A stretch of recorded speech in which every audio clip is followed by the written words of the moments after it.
इस वीडियो में हम बात करने वाले हैं इस बहुत ही इंपॉर्टेंट टॉपिक के बारे में। हाल ही में यूनाइटेड अरब एमिरेट्स यूएई ने ये कोशिश क्यों करी है कि पीस शांति वापस कायम हो जाए भारत और पाकिस्तान के बीच में। यूएई का यहाँ पर क्या इंटरेस्ट है, और यहाँ पे आप देखेंगे कि बिल्कुल पिछले कुछ हफ्तों में भारत और पाकिस्तान के रिलेशंस इंप्रूव हुए हैं। बॉर्डर पर सीज फायर वापस रिस्टोर हो गया है। अब हम नहीं सुनते कि फायरिंग हो रही है इंडिया के जवानों की या फिर पाकिस्तानी जवानों की कैजुअलिटी हो रही है। काफी हद तक शांति है एलओसी पर। और उसके अलावा हाल ही में पीएम मोदी ने एक चिट्ठी भी लिखी थी पाकिस्तान के पीएम इमरान खान को। यहाँ पे इन्होंने कहा है कि मैं कॉन्ग्रेचुलेट करना चाहता हूँ पाकिस्तान को इनके नेशनल डे पर, और I extend the greetings to the people of Pakistan. इसके रिस्पॉन्स में इमरान खान ने भी लिखी एक चिट्ठी। हालांकि अपनी चिट्ठी में इन्होंने कश्मीर का मेंशन कर ही दिया, मगर जो यहाँ पर बातचीत हो रही है ये भी है एक काफ़ी पॉजिटिव साइन। फिर अब एक पॉसिबिलिटी ये भी है कि हार्ट ऑफ एशिया समिट में जो इस वक्त हो रहा है दुशानबे यहाँ पे आप देख पाएंगे, ये है यहाँ पर एशिया का मैप, ये है हमारा प्यारा भारत, और यहाँ पे आप देखेंगे तजिकिस्तान की राजधानी है दुशानबे आज के समय होस्ट कर रहा है हार्ट ऑफ एशिया समिट। तो पॉसिबिलिटी ये भी बताई जा रही है कि हो सकता है कि भारत और पाकिस्तान के विदेश मंत्री यहाँ पर मिले और एक बातचीत भी हो on peace between both the countries. तो डिस्कस करते हैं इस टॉपिक को कि क्या यूनाइटेड अरब एमिरेट्स जेन्युइनली शांति ला सकता है भारत और पाकिस्तान के बीच में। यूएई का यहाँ पर फायदा क्या है, बहुत कुछ यहाँ पे आपको जानने को मिलेगा। और हिस्टोरिकली आप अगर देखो तो यूएई को यूएसए का मीडिया हमेशा कहता था लिटिल स्पार्टा। यहाँ पे आपके सामने एक आर्टिकल है 2014 का।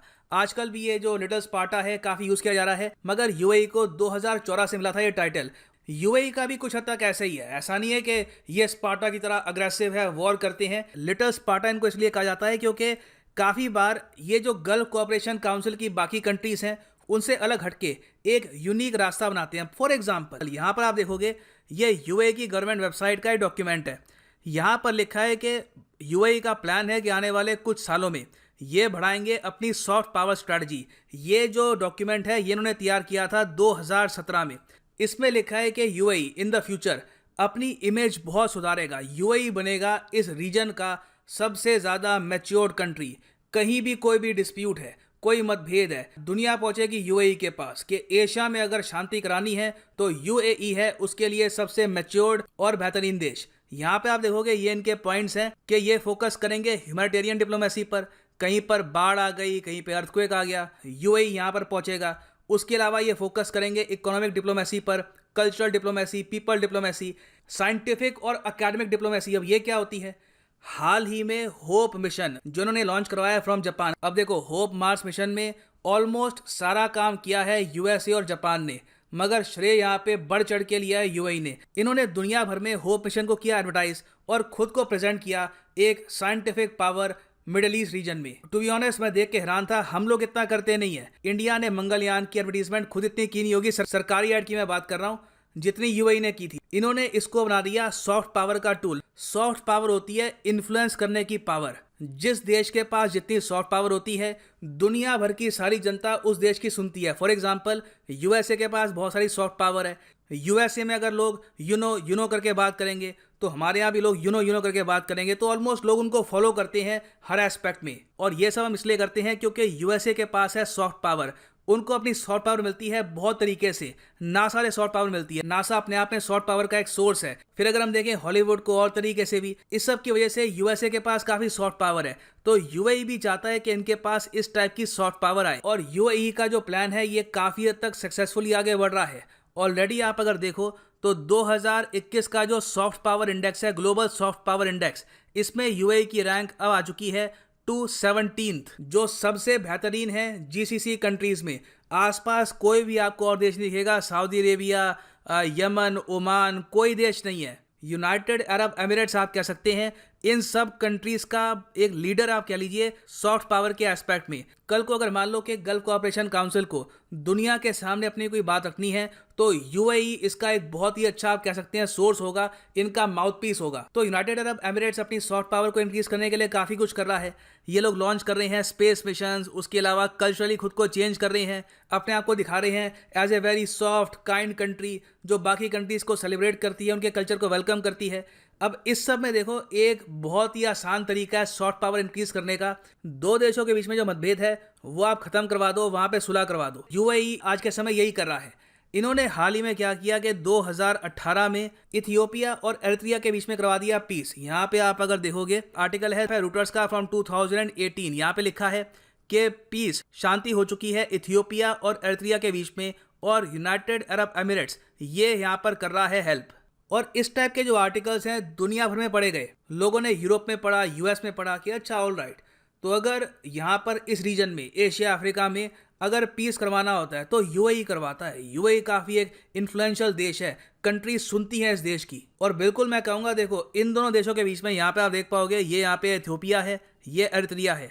एक टाइम पे दोनों एक कंट्रीज थे, फिर विभाजन हुआ और विभाजन के बाद से काफ़ी डिस्प्यूट्स थे लैंड को लेकर। यूएई ने कैसे ना कैसे करके दोनों कंट्रीज के रिलेशंस इंप्रूव करवा दिए। तो जो फॉर्मूला यूएई ने यूज़ किया था 2018 में, अब ये फिर से यूज़ करना चाहते हैं, बस और ज़्यादा बड़े स्केल पर। अब ये चाहते हैं कि क्यों ना यूएई पीस करवा दे दो न्यूक्लियर आर्म्ड कंट्रीज के बीच में। ऑफ कोर्स यहाँ पे हम बात कर रहे हैं भारत और पाकिस्तान की, और इसलिए हम देख रहे हैं कि यूनाइटेड अरब एमिरेट्स के जो रॉयल्स हैं ये काफ़ी हद तक इन्वॉल्व हैं भारत और पाकिस्तान के बीच में पीस करवाने को। काफ़ी रिपोर्ट्स हमको यही बताती है कि एक्चुअली यूएई की वजह से ही सीज फायर एग्रीमेंट वापस रिस्टोर किया गया इंडिया और पाकिस्तान के बीच में। और अब यूएई की ये भी कोशिश है कि बहुत ही जल्द जो ट्रेड है ये वापस रिस्टोर किया जाए भारत और पाकिस्तान के बीच में। इससे पहले एक और स्टेप लेना होगा, वो ये है कि जो एक्सचेंज है एम्बेसडर्स का ये भी प्रॉपरली हो बिटवीन बोथ द कंट्रीज। और देखो यूएई काफ़ी अच्छे से समझता भी है इंडिया की पॉलिटिक्स को, पाकिस्तान की पॉलिटिक्स को। बहुत सारे इंडियंस पाकिस्तानी रहते हैं यूएई में। यूएई का जो विदेश मंत्रालय है ये काफ़ी बार बातचीत भी करता है पाकिस्तान से, इंडिया की सरकार से। तो इनको पता है कि दोनों कंट्रीज़ के इशू क्या है, मिसट्रस्ट किस बारे में है। तो ग्लोबली आप अगर देखो तो यूएई एक्चुअली एक बहुत ही अच्छा कंटेंडर है दोनों कंट्रीज के बीच में सुलह करवाने के लिए। अब ये जो काम है ना सुलह करवाने का, ये एक टाइम पे था नॉर्वे, डेनमार्क, स्वीडन, इन सब कंट्रीज का, जो स्कैंडिनेवियाई देश थे, इनकी मोनोपोली थी पीस करवाने पर कि रशिया यूएस के बीच में पीस होगा। कौन करवाएगा? फिनलैंड करवाएगा, नॉर्वे करवाएगा, स्वीडन करवाएगा। अब हमारे केस में क्या है, स्वीडन को तो समझ में नहीं आएगा कि इंडिया पाकिस्तान के इश्यूज क्या हैं, मेन यहाँ पे दिक्कत कहाँ पे आती है, मिसट्रस्ट कहाँ पे है। वो लोग कल्चरली ज़्यादा समझ पाते हैं रशियंस को, अमेरिकन्स को। यहाँ पे अगर पीस करवाना है तो इसी रीजन का कंट्री चाहिए होगा। तो यूएई इसलिए काफ़ी फिट कंटेंडर भी है। और इस सब के अलावा भी आप अगर देखो तो यूएई भी चाहेगा कि बहुत जल्द इंडिया और पाकिस्तान के बीच में पीस हो जाए, क्योंकि पाकिस्तान यूएई पे प्रेशर डालता है, सऊदी अरेबिया पे प्रेशर डालता है कि इंडिया के अगेंस्ट बोलो, कश्मीर का मुद्दा उठाओ। अब ये सब करना उनके लिए काफ़ी अनकंफर्टेबल है, क्योंकि इंडिया के साथ उनकी है स्ट्रेटेजिक पार्टनरशिप।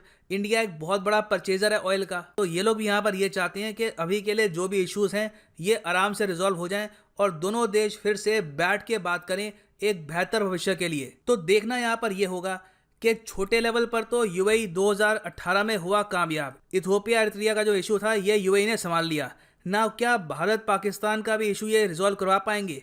अगर ये कर लेते हैं तो ये एक बहुत बड़ा बूस्ट होगा फॉर यूएई सॉफ्ट पावर। दुनिया भर में फिर से आपको दिखेंगे ऐसे आर्टिकल कि देखिए एरिट्रिया इथियोपिया के बाद यूएई ने फिर से पीस स्थापित किया, शांति स्थापित करी, और भारत पाकिस्तान के रिलेशंस अब काफ़ी हद तक सुधर गए हैं कि बिल्कुल आने वाले साल काफ़ी हद तक पीसफुल रहने वाले हैं, कॉपरेशन वाले रहने वाले हैं बिटवीन इंडिया एंड पाकिस्तान।